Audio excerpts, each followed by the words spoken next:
Hey, my name's Joel. I'm the lead pastor here at New Life. Some of you know me. Some of you have been around for like 20 years and you still don't know that yet because we're just meeting each other as we still walk forward out of COVID. But I'm glad that you're with us today.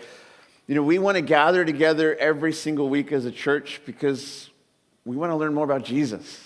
We want to learn more about who he is and what he's come to do for us. And I don't know about you, but have you ever found something that was so good you couldn't wait to share it with other people? Yeah. Like, usually it revolves around food for me. Like, I eat something that's so amazing, and I want someone to know this. Like, the first time I had the Pizookie at BJ's, I was like, this changed my life, and I wanted everyone to try it. When our family was living in Canada for those years, like, they don't know what real Mexican food is up there.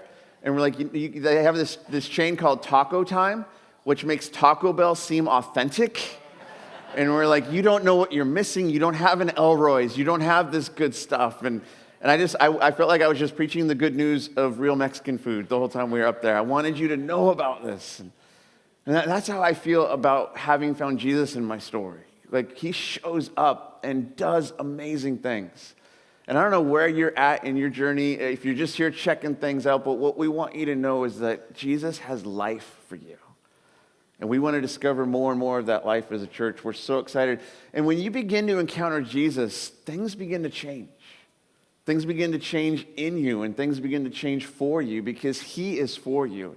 He said that he came to give us life to its fullest. And the more we walk with him, the more we trust him, the more we lean in when he says, here's the path I have for you, the more fully we walk into that life. And so as a church, like, we exist because we want to help people find that new life in Jesus. So if you've been following him your whole life, guess what? There's still more life for you in him. And if you're brand new and you're just kind of asking the questions, I'm so glad you're here because I think if you will lean in, Jesus might just surprise you and show you something really good for your story.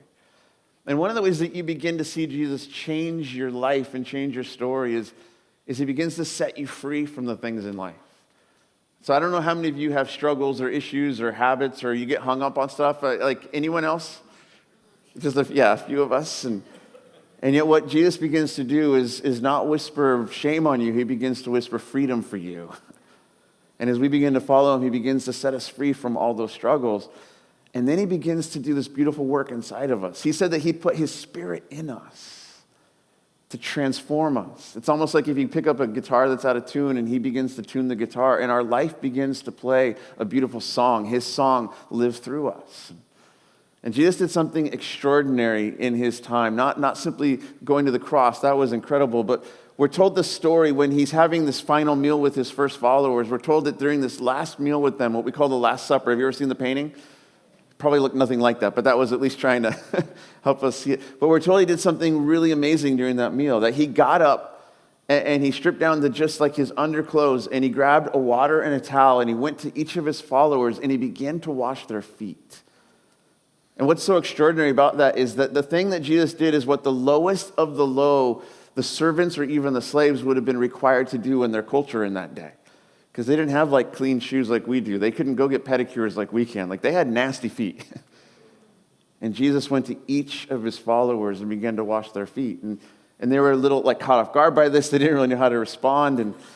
And when he finished, he looked at them and he said, hey, you've called me teacher. You've even called me Lord. You're actually right to do that. That is who I am. But now that I have done this for you, I want you to go and do this for each other. Because when his love begins to get a hold of our lives, it not only changes our story, it changes how we live in the story.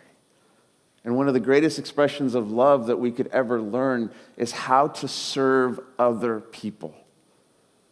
And it's a beautiful thing when Jesus begins to transform your story, because I know for me, I'm very self-centered and I'm very focused on myself. That's just how I'm made. That's how I'm wired in who I am.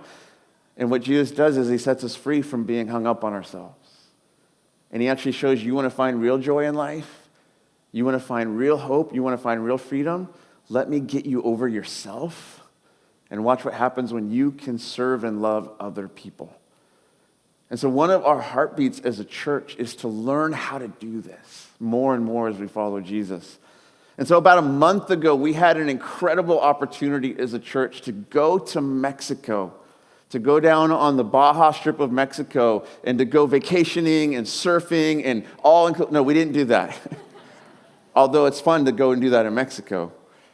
No, we went to where people are struggling and living a hard life and just said, how can we help in some simple way to make life better? And we got the opportunity to build a house for a family that have been going through hard things in their story.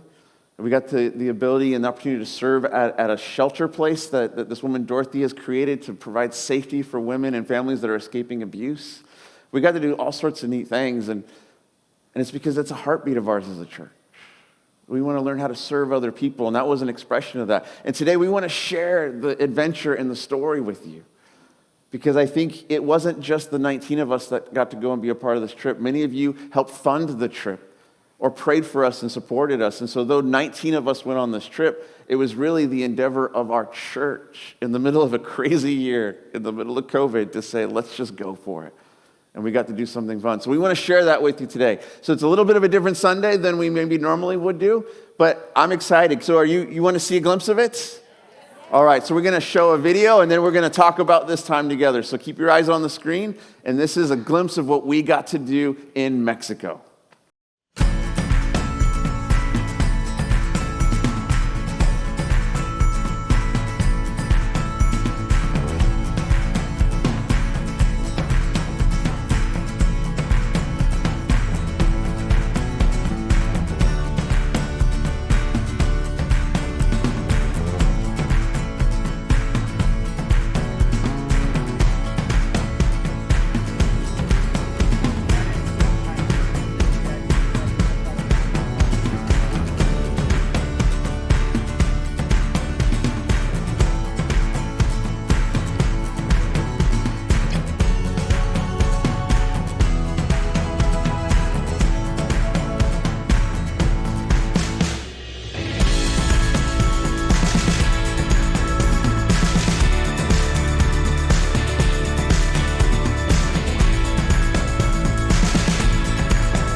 Oh, fun.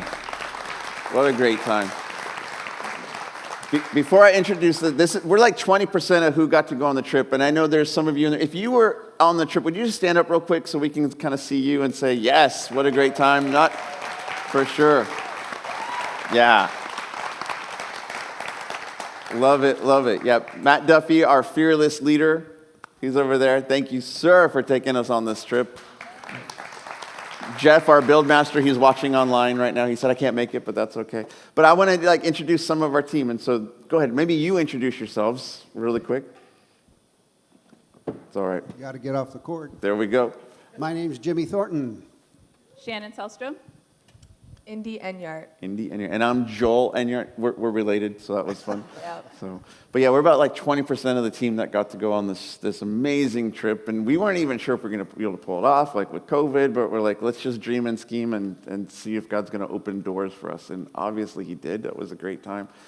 I would just love to start with the simple question, why did you want to go? Like, what was motivating you to do this trip? Ladies first. All right. Okay. Well, you just told me one day that, hey, we're going to go to Mexico. Yes. So I was like, cool. But I think just like, I was super excited because I'd never been to Mexico. And I've never been on a missions trip. And it's just something I always wanted to do. And I just wanted to see what it was like to be in a different culture in another country. And just like figure out like what God's doing in different parts of the world. So that was my motivation, I guess. Nice. Yeah, a little bit of dad and then a little bit of, okay, all right. Nice. So my husband had taken our boys probably 8 years ago. They were 8 and 11. And we had wanted to go back again as a family. And, summer schedules and all of that didn't make it possible. But we had the opportunity this year, and it worked out for Brady, my youngest, and I to go, which worked out perfectly because there was he was right at the age of all the other teens. And I just thought it also would be a good idea of service together for us, and a good age for him to be able to see his work and how it impacted the other families. Awesome.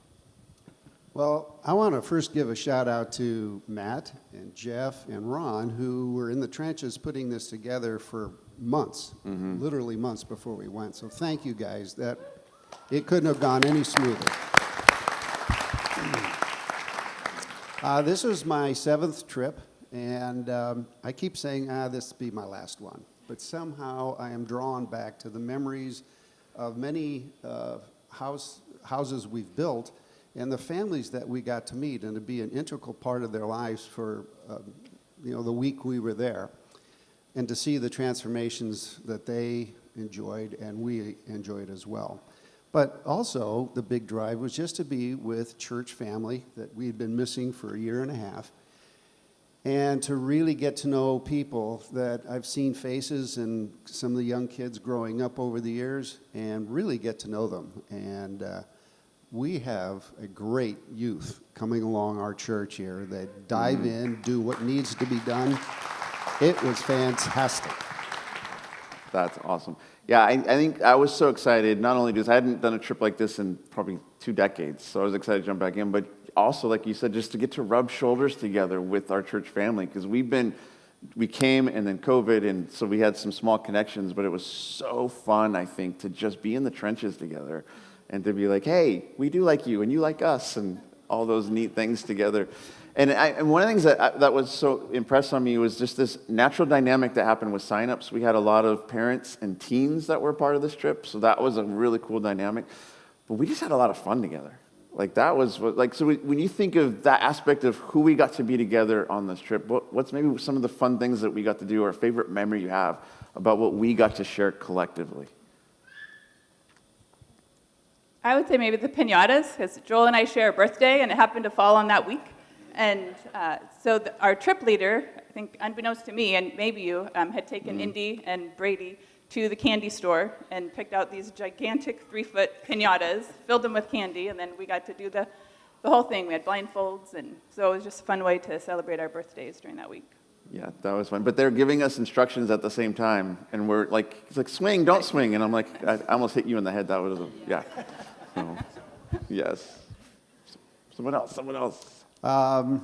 Well, a couple of things. There was a witness talk by a gentleman who was the first house I built. We got to meet him and his family, and his name's Jose Luis Hernandez. And he has got quite the talk. And we were mesmerized by his witness that evening around campfire. And it'd take too long just to tell his story, but he's a wonderfully transformed human being that is sharing, and I think he spoke right to the hearts of our youth. I was mesmerized. I knew a lot of the story, but he embellished with, he is a hard one to get off stage, but God love him. He's It was great. fantastic. It was great. And I cannot go with, you mentioned local Mexican food and how good it is. Down there, it is superior. We enjoyed taco nights. Now, I couldn't keep up with you guys. They would finish dinner, sit around for a half hour, and then get in the vans, go downtown for more tacos. I don't know where they put it, but they are the best. It was like hobbits, like second dinner, let's go. Yeah, it was so great. I think one of my favorite parts was we invented this game called Vocker, and like it was basically like volleyball but with a soccer ball, and you had to like kick it over the net. And so every time we played that, that was super fun. I also think like the last day we were sitting in a circle and just like talking, and there was a lot of powerful moments that just happened. A lot of tears, but it was really beautiful just to hear everybody's like what they had to say and their stories. That's great. Yeah, I think there's just something very beautiful that happens when you go to do something for the benefit of someone else, but you do get to experience something God's doing in your own story. And I think, like, especially when you do it in the context of community, it's like, oh, we get to grow together. We get to know each other. I love that we had that experience. And because it was like the beginnings of the start of COVID, like we had the whole YWAM base. We went with an organization called Youth with a Mission. So it's like we pretty much had that whole place to ourselves. It was so neat. I think it was just such a special time. And then every day we would go and do projects. And so one of the main projects we did was this house build that we worked on, that you saw some of the pictures with that beautiful sky blue paint that we got to see. And then there was a team that would go to Dorothy's house. So that's a shelter. A woman created this shelter. Like God put it on her heart years ago to say, I want to help other women who are going through hard times. And God has just blessed what she's done. And she's got like this beautiful compound on the top of a hill that's created safety for families. And so the house we were building was for one of the women and her 5 kids that were coming through her program. So that was so neat to do that. We got to do so many neat things. Like when you reflect on that, what was something that was very impactful for you that you got to be a part of, that you just were like, I'd never done this before, or I got to do this again? And kind of scary, some of the stuff we were like, I don't know how to do this, but then all of a sudden it's like, look what we did. What was something you did that was amazing, that impacted you? We didn't script this, so it's just whoever answers first. I'll start off then. I loved the house build. I've got a little construction background in my story, and what I loved is that to see people with experience and a mixture with no experience in this area get together joyfully, wholeheartedly get into what can I do, what can I do. Some people, 2 or 3 swings of the hammer, the nail was set, others took 20. It didn't matter because we weren't on a time frame, but the enthusiasm was high, and I loved that interaction because we collectively knew that in a few days we would be handing a house over to a family that was so desperately in need of this shelter to change their lives. And when you have that collective energy, knowing where it's going, that's a joy that's hard to describe. Mm-hmm. I think for me, it was like going to the dump. Just the reality that there are people who live there, and that's their everyday. And just they're just stuck there. They can't, like, these people, the church is like trying to fight for them to get out. And so just like handing out food to people and like realizing that they're human, and that they have a story, that they're not just people who live there, but they're just broken and they need help. Mm-hmm. So. Yeah. So I got to help at the house one day, so I did some of the nail hammering, but I helped mostly in the women's shelter, in the kitchen. And like Joel said, there's a really great compound, and she actually has a restaurant on the premises, and so that helps the women learn skills, and it's open to the public, so people come in, so it's a really great opportunity for them. the first day, some of the girls and we made 300 cookies. I think I've made that many in my lifetime, but certainly not in one day. So. And there was a young mother there that would come in and visit periodically, and she had 4 small children, 4, 3, and twin 4-month-olds. Very cute, and I know some of us got to hold them and feed them. This woman was actually born in Canada, not born, raised in Canada. So she had really good English, and so it was kind of nice to have a conversation with her every now and then. That's great.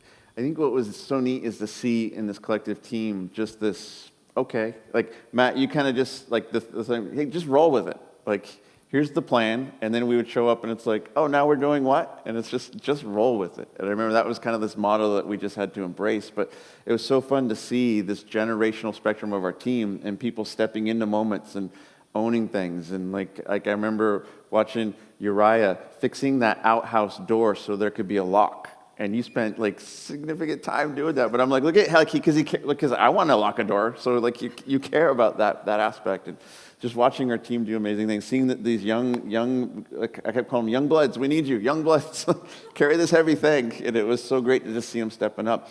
Ryan sanded till he couldn't feel his hands anymore. This one day, just making the house that we were doing beautiful, and it was just so fun to see this team coming together. But one of the things I really loved about what we got to do is the family we were building the house for, her oldest daughters were just kind of always hanging out on the site. And I remember there's just this one moment where I saw the oldest daughter that's your age, Izelle, was just kind of staring, and I just handed her the hammer, and her eyes got big, and she just went to town helping us build this house, and you just realized how much pride of ownership she had in what she was doing. And there was just something so beautiful to see this. And honestly, if you saw the house when it was done by our standards, we would not be happy. But by their standards, their life has changed forever. And you just saw the excitement and the joy in their eyes. And I remember talking to her one day, I think you were at the other spot, but I was like, how old are you? And I was like, oh, my Iha. Did I say that right? That's daughter? Yeah, is like the same age. And then you guys got to meet. And it was just so neat to see this. And to realize, like, hey, we came to serve, but they want to roll up their sleeves and serve with us. And I don't know, I was so inspired by seeing so much of their story that was like, I have so much to be grateful for. And we can learn so many beautiful things as we just did this whole work together.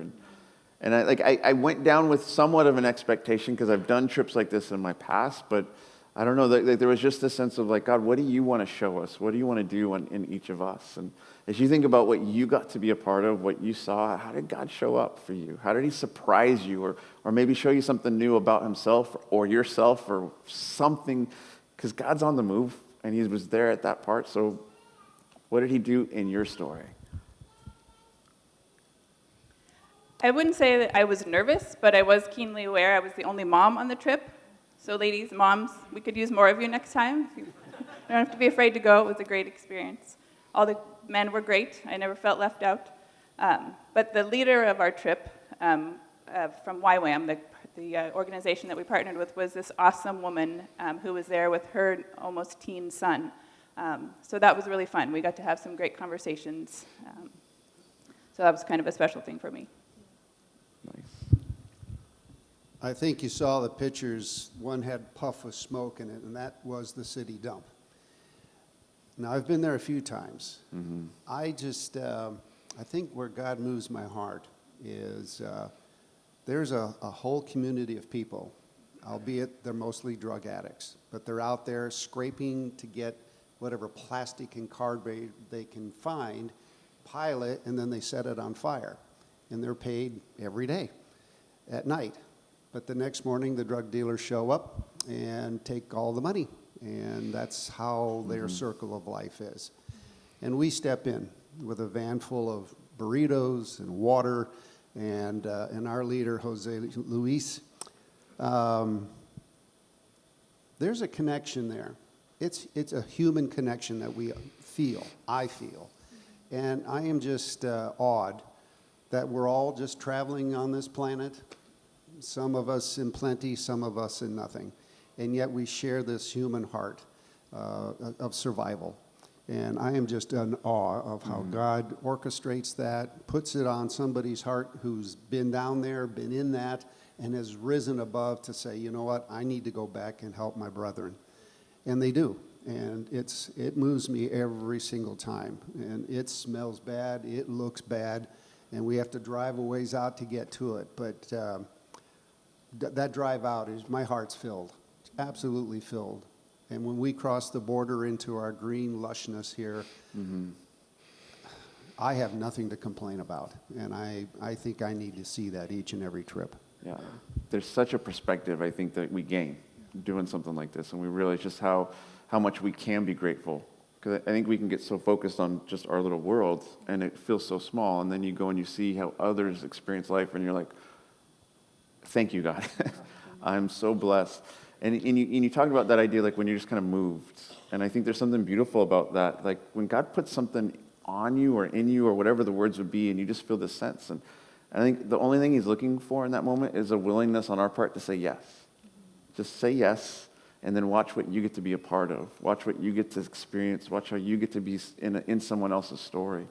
And I think that's what was so amazing for me, was to realize I got to share, sorry, sidebar. I got to share a room with you and Jeff and Matt, and that was great because the teenage guys and their dads were in another room, and I was like, thank you that I have a teenage daughter. It was so great to walk by their room. Yeah, Uriah was in there just hanging out with the guys. So you're like, oh, this is what raising boys is like. This is a different world. But I got to be with you guys, and it was so great because like you were just like downloading the wisdom and downloading the experience, and I'm just like, take notes. And there were just several times where I couldn't sleep at night because I was thinking, so much of solving this problem is just being willing to spend our privilege for the benefit of others. And just trying to think like, okay, like God, what would it look like for us as a church to just continue to leverage the blessings you've given us for the benefit of others? And I don't know where all this is going to go for us as a church, but I don't think this is our last time going down there. I think we're going to go down there again, and I think we're going to see more opportunities for us to do stuff. But it's just like I think the way that God surprised me was like just saying like, do you see that? And you can do something about that. And do you see that? And you can do something about that. And it's just like, okay, give us opportunity, show us how to say yes, and show us how to like spend our privilege for the things that matter versus just on ourselves. Sorry, go ahead. I got excited when Jimmy was sharing. It was fine. I think when we went to Dorothy's, she just gave a story of how she got there. And how God like called her to start this women's shelter, and I just think that like there's this narrative that like being a Christian means like as a woman you're just not empowered to do things, but like seeing that like and how he called her, and like this is a shelter for women who have been hurt, and I think as a girl it's just like I can do things. Mm-hmm. Like I can like serve. I can just do like whatever God has for me. Like I just felt so empowered and just like this is what I want to do. And like the seeds of just hearing her story and how she got there was like really I don't even know how to describe it. It was just really powerful for me. Mm-hmm. This is Dad talking here. I remember that. You were across the room when she finished sharing her story, and I just caught your eyes, and I was like, oh, there it is. Because you were a fierce kid in a good way, and I just saw that lioness arising, waking in you in that moment, and I was like, oh, watch out, world. God's unleashing another one of his warriors, and I was so excited for that. And it was like, oh. And then I was like, but I don't want you to leave me. So then it's like, let go. But yeah, that was a beautiful moment for me. And I think we got to meet so many amazing people, like Taylon, our trip leader, and Luis and his story, and Dorothy. And it's just like, again, I think our world gets so expanded when we're willing to step into the things that God has. And we see another person's story, and it inspires your story. And then you realize maybe my story will inspire someone else's. And I think like God's like, yeah, what? I'm a domino master. Just watch me do this amazing work and just flood through you. And then there's another group that some of you are here that you just went down on your own initiative, and you got to work at Dorothy's house too. And that was fun for us to bump into you and like, hey, what are you doing here? And like, oh, we're serving. It's like, I guess you don't necessarily need to go under the umbrella of the church. You just go as a follower of Jesus and say yes. And that was awesome. I was like, yeah. And then we got to share a good meal at that restaurant. That was so fun. So it's been like a month since we went. And it's so, like, I got to watch the video earlier. Uriah made that video for us. He did a great job. Thank you, Uriah.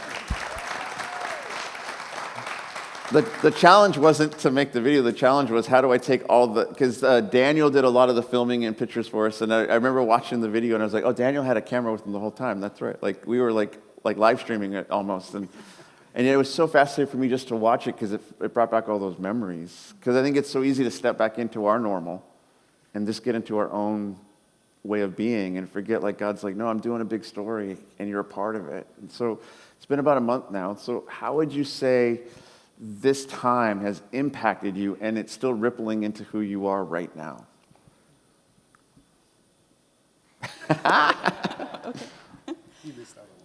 Oh, thanks. Like Joel said, it definitely puts into perspective the differences in our lives and helps you be grateful for what you have. There are opportunities locally in our community that we can help with, but we were just a small part of what was happening there, and it makes a huge impact in those lives down there. We can take that time there and help out elsewhere as we're able. I definitely look forward to going again, just so we can see the progress and the impact that we can have doing the little things. That's awesome, yeah. I think for me, it's just seeing how, like, I can have an impact, even though, like, it just, like, going down there, I didn't think I'd be doing, like, as much as I thought I did. And, like, coming back is just saying, like, I can influence people's lives, like, even just with a conversation or, like, a smile when I walk down the street. Because, like, I didn't know how to talk to a lot of people there because we didn't speak the same language. Like, so, but just a smile, and, like, they were so interactive, and you just, like, got a soccer ball, and all the kids would play, and you just have a great time. And you didn't really need to speak the same language to connect with people. And I think that was something that I'll always hold on to as I, like, live my life. That's awesome. And you both bring up similar elements. I've had people in years past say, why go down there? There's so much need here. Indeed, there is. And we do a lot of things here, have over the years. But there's something about going to a foreign country where you can't speak the language, can't read the signs, and you put a lot of trust in your group leader to take you where you need to be. Careful what you drink, careful how you even go to the bathroom. I mean, it's a different world. That helped me focus on what our task was, the joy that we were about to experience, and getting out of my comfort zone. So I've learned over the trips, go down with no expectations. We have a plan, we have leaders, but to let life happen as it goes. And that way you're not worried about focusing on the project as much as what's going on around it. And you learn so much more that way. And I've said before, this has got to be my last trip. I've changed that narrative. I need to go because I learn so much every time. And even if it was just simply to get to know my church family better, I would do it for that. Yeah. But we change lives, absolutely, and it's a wonderful thing to be part of. That's awesome. That's awesome. So yeah, I'm just going to say we're going to put Mexico 2022 on the books, so just file that away. We've got to figure out when that's going to happen, but I'm so excited for us as a church to continue taking steps forward. And so I just thank you for being a part of this conversation and for sharing the glimpse. Can we give them some appreciation? You guys can head on.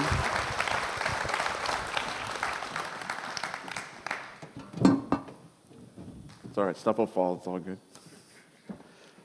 Yeah, so New Life, I'm just so grateful to step into this time with you and to get to be church together and figure out the good things that God wants us to do. And I think if you would hear anything this morning as we share this story, there's something powerful about going somewhere, but you don't have to go somewhere to start doing good things. If your heart would just be open to what God stirs and you just give him your yes, he'll lead you into opportunities to change people's lives. And I think we live in a culture right now that's so obsessed with putting ourselves on the pedestal, that's so obsessed with making sure we don't miss out on life, that the crazy thing is that the more we chase after ourselves, the more we lose the life we're looking for. But if we actually embrace what Jesus said, if you lose your life, then you'll find it, that's really the path to finding the life we're looking for, is that when we trust him enough to say, okay, then help me live in that second seat, because that's actually how I see the best of life. And so I hope for you that you would just take a step this week towards something God's putting on your heart. And if there's nothing stirring, then I would say just start praying. God, show me something, because I want to be a part of what you're doing, because that's how we step into the greatest life we could ever hope to have. And as we continue walking forward as a church, we're going to have more and more opportunities in our context and beyond to make a difference in people's lives.